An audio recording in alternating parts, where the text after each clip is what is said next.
Hello everyone, this is dietitian Priyanka from Nidhi's health line channel.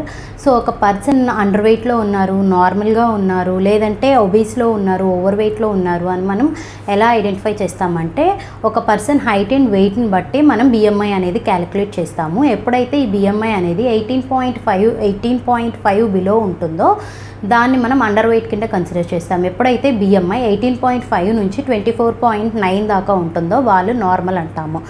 BMI 25 నుంచి 29.9 వరకు ఉంటుందో వాళ్ళని ఓవర్ వెయిట్ అంటాము. ఎవరైతే పర్సన్స్ బిఎంఐ 30 అండ్ అబోవ్ ఉంటుందో depending upon there BMI grade 1, grade 2, grade 3 obesities కింద డివైడ్ చేస్తాము. మీకు కనుక ఈ ఒబేసిటీ గురించి ఫుల్ ఇన్ఫర్మేషన్ కావాలంటే మన డిస్క్రిప్షన్లో ఉంది, ప్లీజ్ దయచేసి ఈ వీడియో చూడండి. అండ్ మీ హైట్ అండ్ వెయిట్ కనుక మీరు నాకు కామెంట్ సెక్షన్లో పిన్ చేసినట్టయితే మీ బిఎంఐ ఎంత ఉందో, మీరు ఏ కేటగిరీలో ఉంటారో నేను మీకు క్యాలిక్యులేట్ చేసి చెప్తాను. Thank you. నమస్తే.